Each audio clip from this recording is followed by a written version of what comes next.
Pastor గారికి కూడి వచ్చిన వాళ్ళకి కూడా నా వందనాలు. చిన్న ప్రార్థన చేసుకుని మనం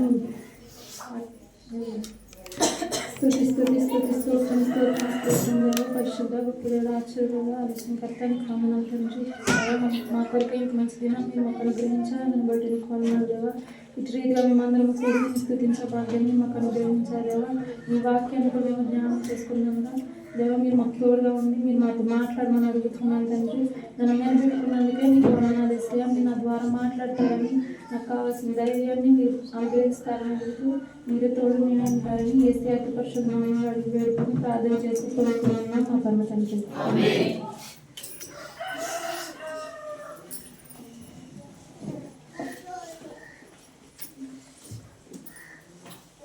ఈరోజు నేను చెప్పాలనుకుంటుంది ఏంటంటే మనం రోజు మొత్తం సంవత్సరాంతం కాదు మనం ఎప్పుడైతే ఉంటామో అప్పటి వరకు మనం డైలీ లైఫ్లో మనం ప్రేయర్ చేసుకుంటూ ఉంటాం అందరం కూడా. మరి మనం ప్రార్థన చేసుకుంటున్నప్పుడు మన ప్రార్థనలో ఉండాల్సినవి ఏంటి మనం ఎందుకంటే ప్రేయర్ చేసుకుంటున్నాం అంటే కొన్ని మర్చిపోతూ ఉంటాం, కొన్ని చేస్తాం, కొన్ని చెయ్యం కూడా. కానీ మనం ప్రార్థనలో ముఖ్యంగా మన ప్రార్థనలో ఉండాల్సినవి ఏంటో ఈరోజు తెలుసుకుందాం. ఫస్ట్ది ఆరాధన. మనం ప్రార్థన చేస్తున్నప్పుడు దేవునికి ఫస్ట్గా మనం ప్రేయర్ చేస్తున్నప్పుడు మన ప్రార్థనలో కూడా ఆరాధన ఉండాలి. దేవుడిని మనం ఎప్పుడైతే మహిమపరుస్తామో లేకపోతే ఎప్పుడైతే ఆరాధన చేస్తామో దేవుడికి మన ప్రార్థన అనేది చాలా ఇష్టకరంగా ఉంటుంది. యెషయా గ్రంథము 5వ అధ్యాయం 3వ వచనం.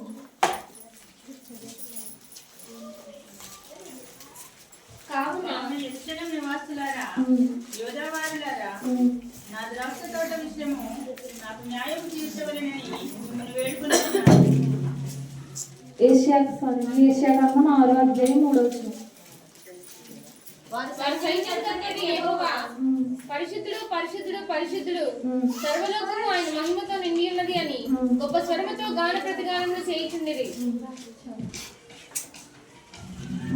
చెప్పాను కదా, మనం ఎప్పుడు కూడా దేవుడిని ప్రార్థన చేసుకునేటప్పుడు ఫస్ట్ మనం దేవుడిని ఎప్పుడు కూడా స్తుతులతోటి ఆరాధన చేస్తూ మహిమపరుస్తూ దేవుడిని ప్రేయర్లో మనం స్టార్ట్ చేయాలి. అప్పుడు దేవుడు మనం ఎప్పుడైతే దేవుడిని హెచ్చిస్తూ ఉంటామో దేవుడికి ఎప్పుడు మహిమకరంగా దేవుడిని ఎప్పుడైతే మహిమపరుస్తూ ఉంటామో అటు రీతిగా మన జీవితంలో కూడా ఎప్పుడు మనం ఎప్పుడు విజయాలు చూస్తూ ఉంటాం. మనం దేవుడిని మహిమపరిస్తేనే కదా దేవుడు కూడా మనల్ని మహిమకరంగా చేస్తూ ఉంటాడు. అలాగే రెండోది ఒప్పుకోవాలి. ప్రార్థనలో రెండోదిగా మనం ప్రార్థనలో ఒప్పుకోవాలి. మనం చేసింది ఏదైనా సరే, ఏ విషయంలో అయినా మనం చేసింది తప్పు అయినా ఏదైనా కూడా దేవుని దగ్గర మనం ఫస్ట్ ఒప్పుకుంటేనే మనం ఏదైనా తప్పు చేసామనుకో అది దేవుని దగ్గరే కాదు ఎవరి దగ్గరైనా మన ఇతరుల దగ్గర కూడా మనం ఏదైనా వాళ్ళ దగ్గర తెలియకుండానో తెలుసు ఖచ్చితంగా తప్పు చేస్తూ ఉంటాం మన లైఫ్లో. మార్నింగ్ నుండి ఈవినింగ్ వరకు ఏదో ఒకటి, అది అబద్ధం రూపంలోనో లేకుంటే ఎవరైనా బాధ పెట్టడమో అది కూడా ఒక తప్పులానే వస్తుంది.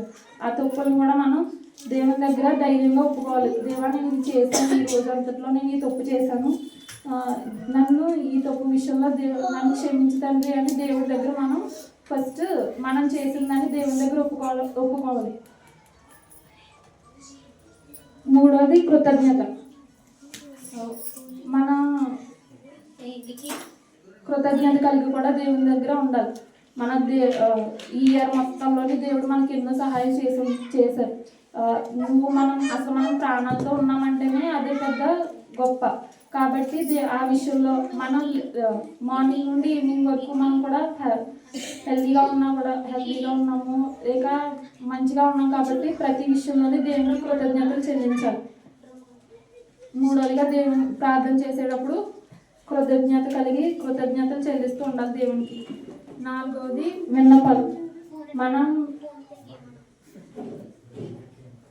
మనం విన్నపాలు ఏదైనా సరే అది మనం ఏదైతే అడగాలనుకుంటున్నామో అది కూడా డైరెక్ట్గా అడగకుండా కొంతమంది ఏంటంటే ఇది అడగొచ్చా లేక అడగకూడదా ఏంటి అని కన్ఫ్యూజన్తో ఉంటాం. మనం గమ్ముని ఇది అడిగితే బాగానే ఉంటుందా లేకుంటే బాగోదా అని చెప్పి కన్ఫ్యూజ్ అవుతూ ఉంటాం. కానీ దేవుని దగ్గర మనం ఏది దాచకూడదు. నీకు ఏదైతే అవసరమో ఏదైతే కావాలనుకుంటున్నావో అది విన్నపం రూపంలో దేవుని దగ్గర అడగాలి. అలాగే ఐదోది విజ్ఞాపన. దేవుని దగ్గర మనం విజ్ఞాపన చేయాలి ప్రార్థనలో. అది విజ్ఞాపన అంటే ఒక్క మన కోసమే కాదు, మనతో ఉన్న వాళ్ళందరి కోసం, సంఘం కోసం కానీ, మన ఫ్యామిలీ ఫ్రెండ్స్ అందరూ, మన జీవితంలో ఎప్పుడు మన పేరెంట్స్ లేకపోతే మన పిల్లలు బాగుండాలి. అదే కాకుండా మనం ఇతరుల కోసం కూడా మనం ప్రార్థన చేస్తూ ఉండాలి. విజ్ఞాపన దేవుని దగ్గర పెడుతూ ఉండాలి. అలాగే ఆరోది ప్రార్థనలో ఉన్నప్పుడు మనం ఆరాధించాలంటే కొన్ని వాటిని బంధించాలి, కొన్ని వాటిని విడిచిపెట్టాలి. ఏదైతే బంధించామో దాన్ని విడిచిపెట్టాలి. మన బంధించడం అంటే దేన్ని మన అలవాట్లు, కొన్ని చెడ్డ అలవాట్లు కూడా మన దాంట్లో ఉంటాయి. ఉండకుండా ఎవరైనా ఉంటారా? ఎవరు ఉండరు. ఏదో ఒక చెడ్డ అలవాటు లేకపోతే మైండ్ సెట్ కూడా కొంతమంది అసలు బాగోదు. ఆ మైండ్ సెట్ కానీ లేకపోతే కొన్ని వాటికి మనం ఎడిక్ట్ అయిపోతూ ఉంటాం ఎక్కువగా. చాలా మొబైల్ అయితే డ్రింక్స్, స్మోకింగ్, అలాగే ఆడవాళ్ళకి టీవీ సీరియల్స్ అవి కొంచెం ఎక్కువగా ఎడిక్ట్ అవుతూ ఉంటాం. అది దేవుని విషయంలో చాలా తప్పుకరమైనది.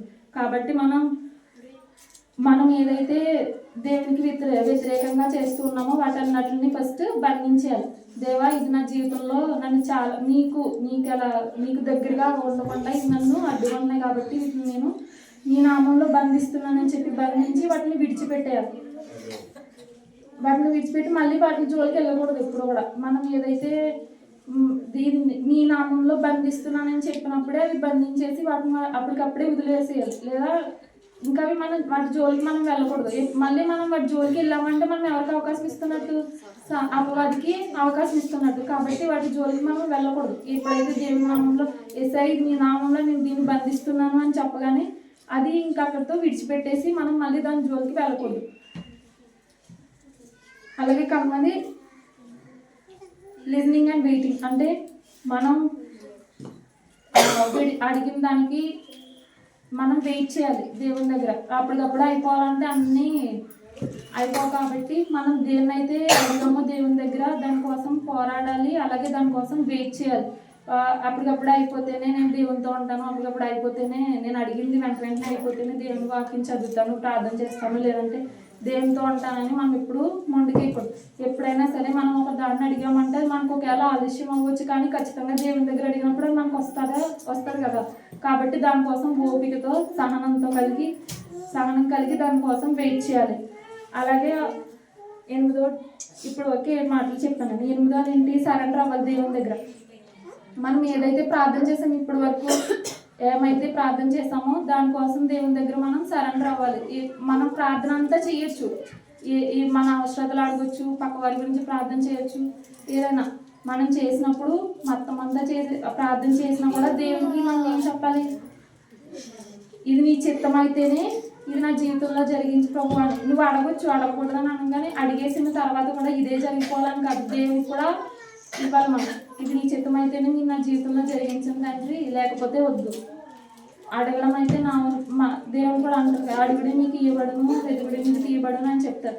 మనం అడగడం అందుకే మనం వంతు అది దేవుడు ఇస్తాడా ఇవ్వడా అనేది అది దేవుని చాయిస్ కూడా మనం ఇవ్వాలి. కాబట్టి మనం ప్రార్థన అంతా చేసేసినా కూడా ప్రార్థన చేసేసిన లాస్ట్లో కూడా ఇలా అంటే దేవునికి చాలా ఇష్టకరంగా ఉంటుంది. దేవా, నీ చిత్తమే నా పట్ల జరిగించింది, నీ చిత్తం అయితే ఇది నా జీవితంలో జరిగించండి అని మనం దేవునికి మనల్ని మనం అప్పగించుకోవాలి. మొత్తం ప్రార్థన చేసేటప్పుడు 8 స్టెప్స్ మనం ప్రేయర్లో ఉన్నాయనుకోండి, మనం ఖచ్చితంగా దేవుని దగ్గర ఫుల్ఫిల్గా మనం ప్రేయర్ చేసినట్టు కూడా మనకు అనిపిస్తూ ఉంటుంది. ఇంకేది వదిలేదు. ఫస్ట్ ఆరాధన చేస్తాం, తర్వాత కృతజ్ఞతలు తెలుపుకుంటాను. ఈ సంవత్సరం అంతా నేను నన్ను కాపాడు, ఈ రోజు అంతా నేను నన్ను కాపాడవుతండ్రి అని చెప్పేసి మనం దానికోసం కృతజ్ఞతలు తెలుపుతూ ఉంటాం. దేన్ని కూడా మన విషయంలో ఏ కార్యం చేసినా కూడా దాన్ని ఎప్పటికీ మనం మర్చిపోకూడదు. మనం దాన్ని గుర్తు చేసుకుంటూ దేవాన్ని నాకు ఇచ్చేసా కదా అని మనం దానికి ఎప్పుడు కృతజ్ఞతలు చెల్లించుకుంటూ ఉండాలి. ఆరాధన చేయాలి. మనం చేసిన తప్పులు దేవుని దగ్గర ప్రేయర్లోనే ఆరాధన చేసి ప్రేయర్లోనే ఒప్పుకోవడం, ప్రేయర్లోనే కృతజ్ఞతలు తెలుపుకోవడం, అలాగే విన్నపాలు, విజ్ఞాపన ఇవన్నీ చేస్తూ కూడా వేటినైతే మనం వదిలేయాలనుకుంటున్నామో వాటిని బంధించి వాటిని విడిచిపెట్టాలి.